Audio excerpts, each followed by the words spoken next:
Good morning, class 6th. Today we will read the third part of the story, Fair Play. But before reading the third part, let's take a quick review of the part 2 of the story, Fair Play. So, in part 2, Algu was nominated as head punch by the aunt, but Jumman was confident that Algu won't go against him.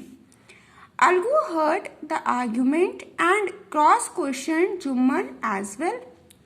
Later, Algu announced the judgment in favor of aunt.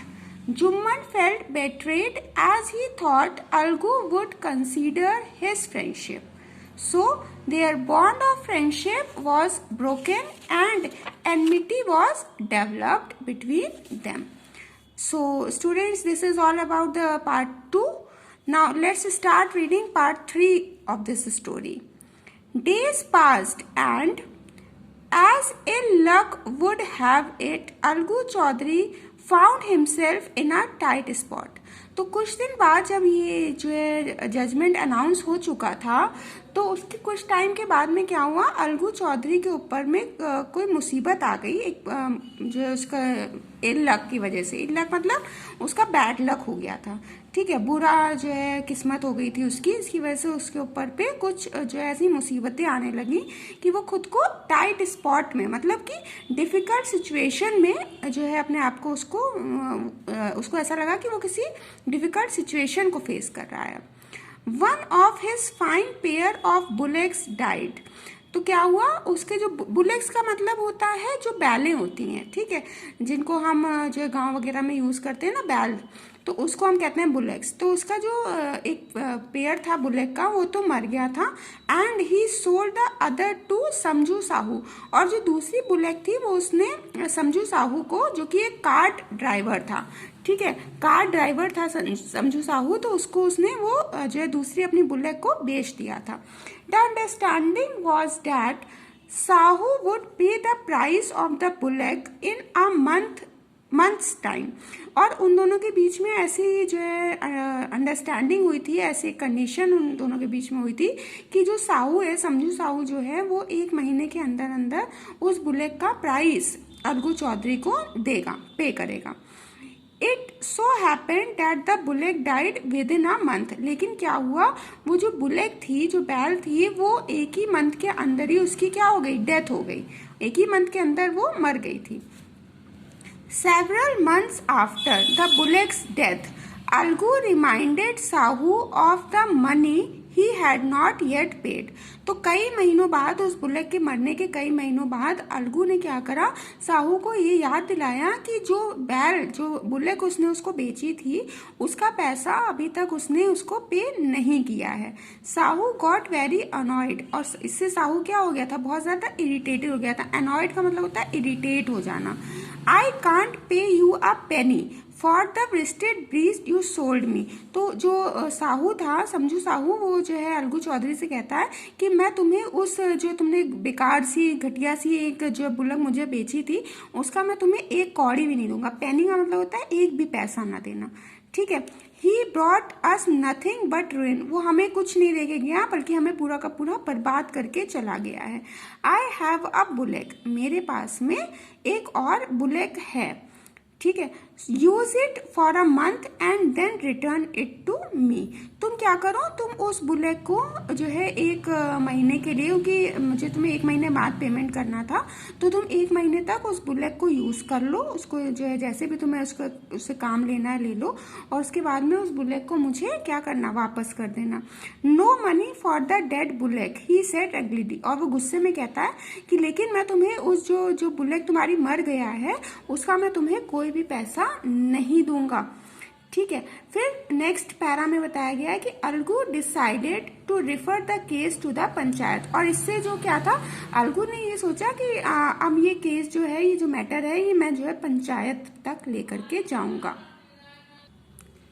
For a second time in a few months, preparations for holding the panchayat were made. और क्या हुआ था, कुछ ही महीनों के बाद में फिर से पंचायत को बिठाने का, पंचायत की तैयारी होनी शुरू हो गई थी। And both the party started meeting people seeking their support. और जो दोनों पार्टीज थी, दोनों पार्टीज मतलब जो अलगू चौधरी था और जो समझू साहू था, दोनों पार्टीज जो है लोगों से मिलने लगी, जो गांव के लोग थे, ताकि उनका सपोर्ट ले सकें। पंचायत में क्या होता है, जिसका सपोर्ट ज्यादा होता है उसी के फेवर में केस होता है ना, वही जीतता है केस को। तो दोनों जो है क्या करने लगे, लोगों से मिलने लगे, ताकि वो जो है लोगों की सिंपैथी ले पाए, लोगों का सपोर्ट ले पाए, ताकि लोग उनके फेवर में बात करें, बोलें। The panchayat was held under the old बैंगन ट्री। और जो पुराना बरगद का पेड़ था उसके नीचे पंचायत को फिर से बैठाया गया। Algu stood up and said. अब अलगू जो था वो खड़ा होता है और कहता है, the voice of the panch is the voice of the God. जो पंच की आवाज होती है वो भगवान की आवाज होती है। ठीक है, तो मतलब जो पंच बोलते हैं उसमें भगवान की आवाज होता है, इसलिए जो पंच होता है वो हमेशा सही निर्णय लेता है, सही डिसीजन लेता है, सही फैसला लेता है। Let Sahu nominate the head panch. जो है मैं ये अथॉरिटी देता हूँ कि जो है जो साहू है वो एक पंच को चुने अपने लिए, हमारे केस के लिए। I will abide by his decision. और जो भी जो है जिसको भी वो चुनेगा मैं उसके डिसीजन को मानूंगा, ठीक है, उसकी मैं इज्जत करूंगा। Sahu saw his chance and propose the name of Jumman. तो साहू को ऐसा लगा जैसे उसको जो है बढ़िया मौका मिल गया और उसने जुम्मन का जो है नाम सजेस्ट किया कि मैं जुम्मन को एज अ पंच बनाना चाहता हूँ। अलगूज हार्ट सैंक एंड ही टर्न पेल। अब जो अलगू था वो बहुत ही ज्यादा घबरा गया था, बहुत ही ज्यादा परेशान हो गया कि अरे ये क्या हो गया, और उसका जो चेहरा था वो एकदम पीला पड़ गया। टर्न पेल का मतलब होता है जो चेहरा होता है जब वो पीला पड़ जाता है उसको हम टर्न पेल कहते हैं। But what could he do. लेकिन अब वो बेचारा क्या कर सकता था, वो तो फंस गया था।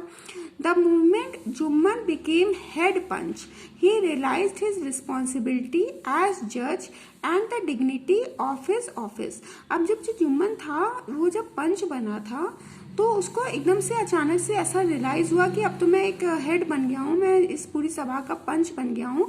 तो उसको अपनी जिम्मेदारियों का जो है एहसास हुआ और उसको ये बात का जो है उसको ऐसा लगा कि हाँ अब जो भी जो है डिसीजन मुझे लेना है वो बिल्कुल सोच समझ के लेना होगा। Could he seated in that high place have his revenge now? तो क्या अब इस पद पे, इस पंच के पद पे बैठने के बाद में वो अपना रिवेंज ले पाएगा, वो अपना बदला ले पाएगा अलगू चौधरी से? He thought and thought.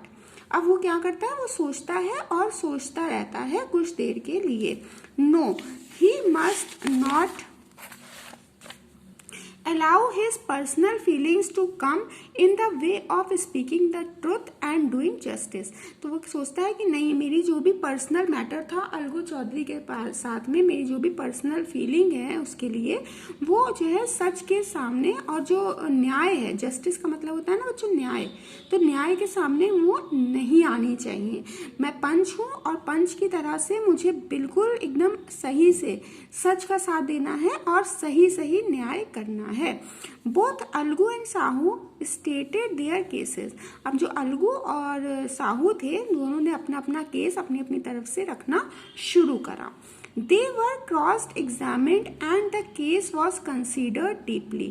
दोनों से क्रॉस एग्जामिन मतलब क्रॉस क्वेश्चनिंग करी गई, दोनों से सवाल पूछे गए, दोनों ने उसका जवाब दिया और इस केस को बहुत ही ज़्यादा गहराई से कंसीडर किया गया, बहुत ही ज़्यादा गहराई से सोचा गया कि कौन सही है और कौन गलत है। Then Jumman stood up and announced. फिर क्या होता है, जो जुम्मन होता है वो खड़ा होता है और ये कहता है, it is our opinion that Sahu should pay Alagu the price of the bullet. तो वो कहता है कि हमारे ख्याल से, मतलब हमारे ओपिनियन से, जो साहू है उसको अलगू को जो भी बुलेट का प्राइस है उसको पे करना ही पड़ेगा, उसको वो प्राइस पे करना ही चाहिए। When the Sahu bought the bullock, it suffered from no disability or disease. जब साहू ने उस बैल को, उस बुलेट को खरीदा था तो उस बुलेट को किसी तरह की कोई भी डिसेबिलिटी या कोई तरह की कोई भी डिजीज, मतलब कोई जो है बीमारी या कोई तरह की कोई परेशानी नहीं थी। वो बैल जो बुलेट था वो बिल्कुल फिट था। The death of the bullet was fortunate. अब जो डेथ हुई है, जो बुलेट जो मरा है, वो जो है अनफॉर्चुनेट हुई है, मतलब अचानक से हो गई है, उसका कुछ ऐसा रीज़न नहीं है। हम इसको डिफाइन नहीं कर सकते हैं कि उसने जो साहू था उसने गलत बैल को बेच दिया है और उसको चीट करा है। जब उसकी डेथ एकदम नेचुरल हुई है, अननेचुरल सॉरी हुई है, तो इसमें जो है साहू को उसके प्राइस को पे करना ही चाहिए।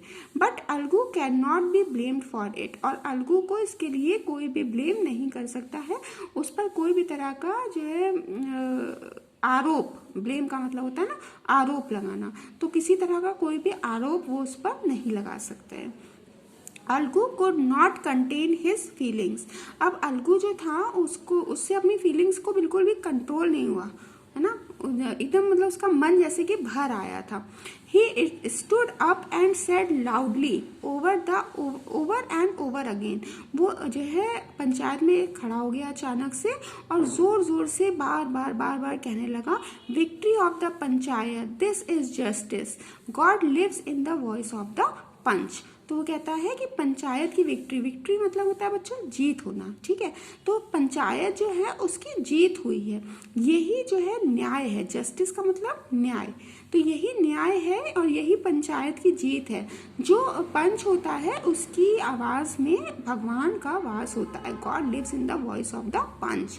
जो पंच होता है उसकी आवाज में भगवान वास करते हैं। Soon after Jumman came to Alagu, embraced him and said. अब कुछ देर बाद जब वो पंचायत खत्म हो जाती है, कंक्लूजन निकल जाता है, तो जो जुम्मन होता है वो अलगू के पास में आता है और बहुत ही ज़्यादा शर्म के साथ में, मतलब बहुत एम्बेरेस हो जाना, बहुत ही ज़्यादा मतलब भावुक होकर के एकदम वो ऐसे कहना, since the last panchayat I had become your enemy. तो वो कहता है जुम्मन अलगू से कि जो है लास्ट पंचायत के बाद में मैं तुम्हें अपना दुश्मन समझने लगा था, मैं तुम्हारा दुश्मन बन गया था। Today I realised what it meant to be a panch. और मुझे आज जाकर के इस बात का एहसास हो रहा है। रियलाइज मतलब एहसास होना, ठीक है। मुझे आज इस बात का एहसास हो रहा है कि पंच होना क्या होता है। A panch has no friend nor enemy. जो पंच होता है उसका कोई दोस्त या उसका कोई दुश्मन नहीं होता है। He knows only justice. उसको सिर्फ और सिर्फ क्या पता होता है, उसको सिर्फ और सिर्फ जस्टिस पता होता है, उसको सिर्फ और सिर्फ न्याय करना होता है, न्याय के ही साथ रहना होता है। Let no one deviate from the path of justice and truth of friendship और एनिमिटी। तो किसी को भी अपने जो है न्याय के पाथ से नहीं भटकना चाहिए, नहीं हटना चाहिए। डाइवेट का मतलब होता है हटना, मतलब हाँ मूव ऑन कर जाना या हटना, ठीक है। तो किसी को भी अपने जो न्याय का रास्ता होता है, पाथ होता है, उससे किसी को हटना नहीं चाहिए। और ये जो है न्याय, फ्रेंडशिप और एनिमिटी जो है नहीं निभानी चाहिए। जो न्याय है हम उसको माने ही माने, चाहे भले ही वो सही हो या हमारे हक में हो या हमारे हक में ना हो, ठीक है। Algu embarrassed his friend and wept. तो अलगू जो था उसने अपने जो है फ्रेंड को क्या करा, फ्रेंड एकदम वो रोने लगा और जो है एकदम से उसको अचानक से गले लगा लिया। And his tears washed away all his dirt of misunderstanding between them. और दोनों के जो आंसू थे उसके, अलगू चौधरी के और जुम्मन के, उन्होंने सारी तरह की मिसअंडरस्टैंडिंग दोनों के बीच में खत्म कर दी थी। अब वापस से दोनों जो थे वो फ्रेंड बन गए थे। So students, this is the story Fair Play. I hope you all have understood. Please read this story once again and complete your notes and send me the PDF on my personal WhatsApp number. Thank you so much students. God bless you all.